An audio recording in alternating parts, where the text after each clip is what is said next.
Salut mes petits effroyables, cette fois-ci on se retrouve pour un petit book haul qui est beaucoup moins conséquent que les précédents, ça fait du bien. En tout cas j'espère que vous allez bien, que vous passez de bonnes lectures et que ce début de saison automnale se passe bien pour vous. Le book haul est moins conséquent que les autres donc ma pile à lire va quand même moins prendre un coup. On commence sans plus tarder avec un Stephen King. On m'a offert Sleeping Beauty. C'est un gros pavé, vraiment ça a l'air fort long à lire, mais ça a l'air quand même trop bien. C'est inspiré de La Belle au bois dormant puisque les femmes dans le monde vont s'endormir sans raison. Certaines femmes qui s'endorment vont être entourées d'un cocon et si on essaye de les toucher, gare à vous parce que vous allez sombrer dans la folie. Mais dans une petite ville, eh bien une femme va sembler immunisée face à ça et donc forcément ça va soulever des questions. Il y a une phrase écrite sur la 4e de couverture qui est très intéressante. Cas d'étude pour la science où créature démoniaque échappera-t-elle à la fureur des hommes privés soudainement de femmes? Ça a l'air vraiment sympathique, la thématique est très intéressante, faudra juste que j'ai le courage de me lancer dans une grosse pavasse. J'avais ensuite précommandé il y a un moment Le Lac des Cygnes de José Marcotte. C'est donc un conte interdit. Vous savez peut-être si vous me suivez que j'ai un rapport assez compliqué au conte interdit. Néanmoins, celui-ci je le lis puisque c'est une des marraines du Frisson Festival et j'ai donc voulu m'intéresser à ce qu'elle écrit ne l'ayant jamais lu. Donc je vais retenter avec celui-là, il va falloir que je le mette immédiatement dans ma pile à lire du moment puisque le Frisson Festival arrive bientôt et j'ai trop hâte d'aller à cet événement de folie. 3 cosplayers qui vont à un événement du style Japan Expo, c'est la Connect Con à Tokyo et malheureusement il va y avoir une énorme prise d'otage dans cet événement qui va s'avérer très dangereux. J'ai trop hâte, ça a l'air très intéressant, la couverture est magnifique. Et ce sera peut-être une réconciliation avec les contes interdits, ayant été un peu mitigée par Barbe Bleue, même si c'était quand même assez sympathique. Et alors là, Peter Pan, c'est dommage, il y avait de trop bonnes idées, mais ça n'a pas fonctionné pour moi. J'ai reçu un service presse, le voici une fois de plus dans ma bibliothèque, Davy Artero. Ici, il est créé en compagnie de Christophe Gallo, et donc l'ouvrage se nomme Bienvenue.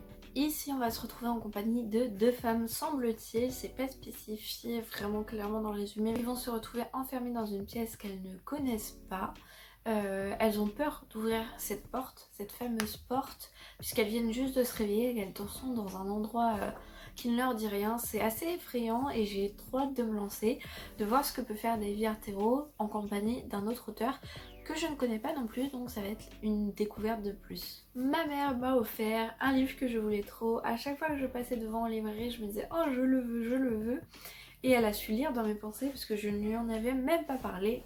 Le voici. C'est donc La mort d'une libraire de Alice Slater. Ici on va retrouver une femme dans une petite librairie qui gère son rayon True Crime et qui va malheureusement voir sa petite librairie en déclin.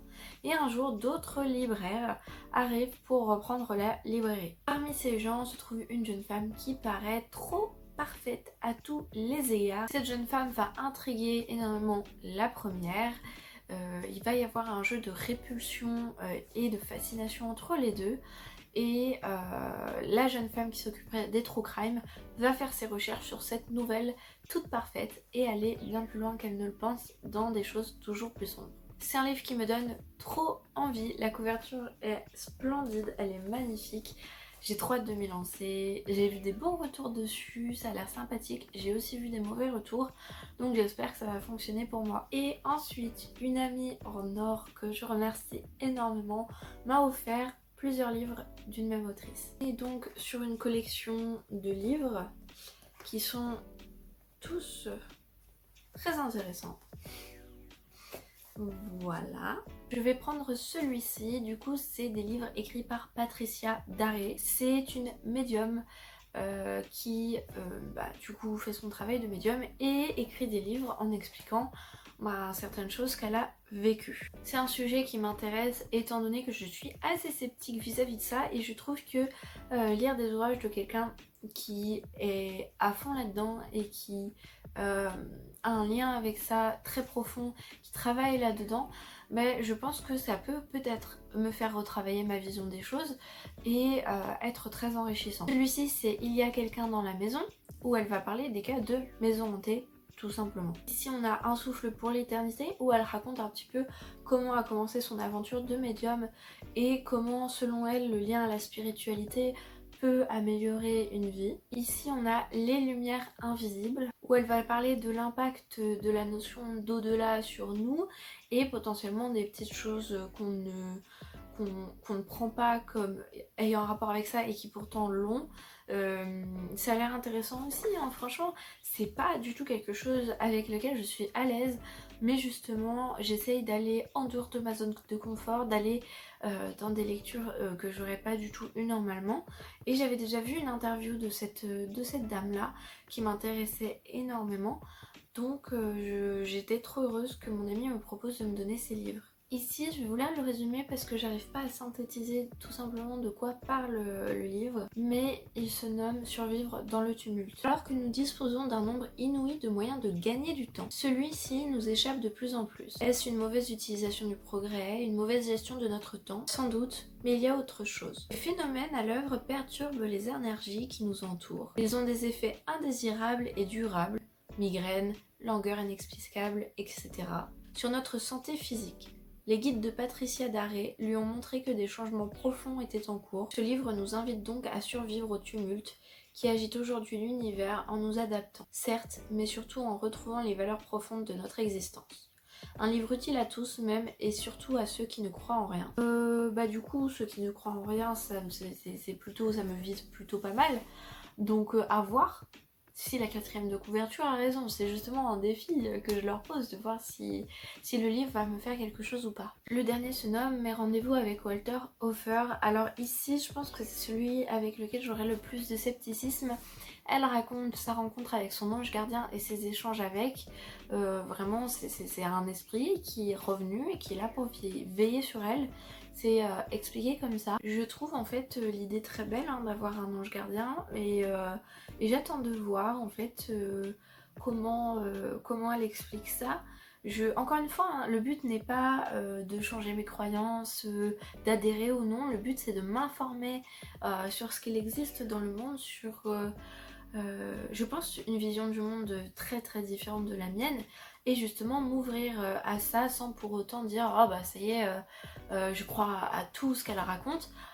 Vous avez le droit de croire à tout ce qu'elle raconte, vous avez vos croyances et c'est pas un problème. Moi j'ai le droit d'être un peu sceptique, mais pour autant d'aller m'ouvrir aux choses en découvrant comment ça peut se passer pour les gens qui croient à ça. Encore une fois, je peux être assez mal à l'aise avec cette thématique, j'ai toujours peur de dire une bêtise, de froisser les gens pour qui cette thématique est chère à leur cœur. Ce n'est pas mon but, justement mon but c'est d'apprendre des choses là-dessus, quelque chose face auquel j'ai été assez renfermée pendant longtemps. Mais voilà, j'étais trop contente que ma Mimi me les propose, donc voilà, j'ai hâte de les lire et je pense que ça va être une belle découverte.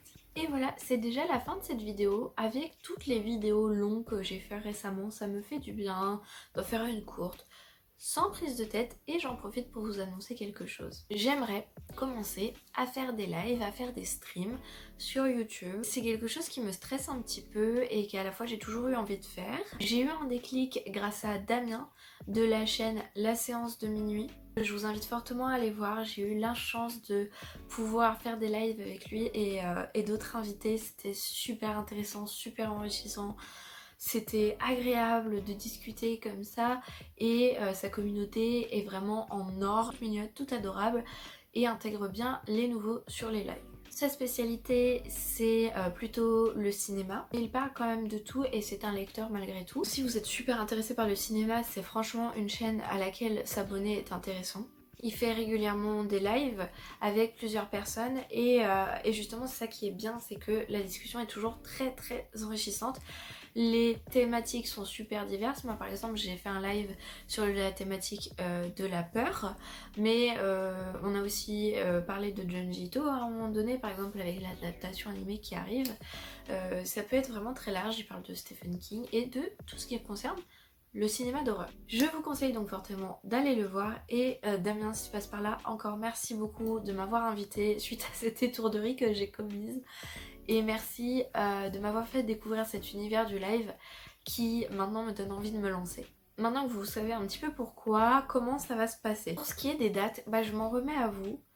Pour ceux qui seraient intéressés pour faire des lives, quand est-ce que vous seriez disponible pour venir voir un petit peu? Je déciderai d'une date quand j'aurai vu un petit peu ce que vous proposez. Là pour le coup, je vois pas trop encore comment je peux organiser ça pour que ce soit accessible à ma communauté et qu'en même temps moi je puisse l'adapter à mes horaires. Pour ce qui est des thématiques et de ce qui va se passer durant les lives, des lives de discussion comme le fait Damien, ça me tente pas mal de mettre un thème et après de venir débattre avec vous dessus. J'aimerais également faire des Read With Me, quelque chose qui est assez populaire sur la communauté de lecteurs sur les réseaux sociaux. C'est-à-dire qu'on se pose en mettant des temps de lecture. Imaginons je vous propose 30 minutes de lecture où je lis, vous lisez de votre côté et ensuite on débriefe, on échange et ça permet à ceux qui ne trouvent pas le temps de lire de se forcer à trouver du temps à se poser. Moi par exemple j'aime bien ce concept parce que